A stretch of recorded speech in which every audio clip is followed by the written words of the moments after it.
ఇటు జిల్లాలో కూడా వర్షాలు దంచి కొడుతున్నాయి. రాజన్న సిరిసిల్ల జిల్లాలో ఎడతెరిపి లేకుండా కురుస్తున్న వర్షాలతో రోడ్లన్నీ పూర్తిగా జలమయమయ్యాయి. ఈదురుగాలులకి భారీ చెట్లు కూడా నేలకులాయి. సిరిసిల్ల పట్టణంలో వాహనాలపై చెట్లు కూరడంతో పలువురు గాయపడ్డారు. వెంటనే అక్కడికి చేరుకున్న అధికారులు చెట్లను తొలగిస్తున్నారు.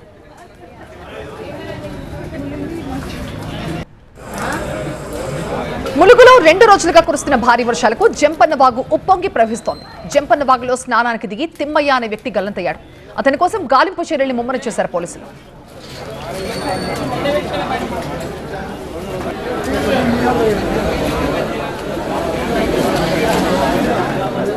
ములుగు జిల్లా వాజేడిలోని బొగతా వాటర్ ఫాల్స్ దగ్గర పరిస్థితి ప్రమాదకరంగా ఉంది. ఎగువన కురుస్తున్న వర్షాలకి వరద నీరు ఉధృతంగా ప్రవహిస్తోంది.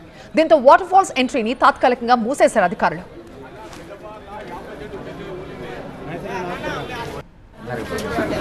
మంచిర్యాల జిల్లా చెన్నూరు, కోటపల్లి, జైపూర్ మండలాల కురుస్తున్న వర్షాలకి వాగులు, వంకలు పొంగి పొర్లుతున్నాయి. పలుచోట్ల రోడ్ల సైతం మునిగిపోవడంతో ప్రయాణికులు ప్రత్యామ్నాయ మార్గాలను ఎంచుకోవాలనుకుంటున్నారు. మంచిర్యాల జిల్లా కోటపల్లి సరిహద్దులో ప్రాణహిత నది మహోగ్ర రూపం దాల్చింది.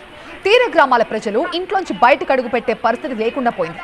అటు అధికారులు సైతం రంగంలోకి దిగి ప్రజలని అలర్ట్ చేస్తున్నారు.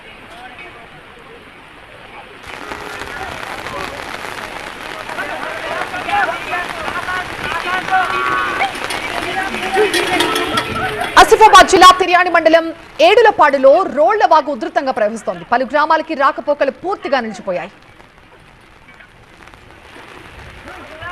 పెద్దపల్లి జిల్లా రామగుండంలో కురుస్తున్న వర్షాలకి బొగ్గు ఉత్పత్తి ఆగిపోయింది. రామగుండం రీజియన్లోని ఓపెన్ కాస్ట్ గనులన్నీ కూడా జలమయమయ్యాయి.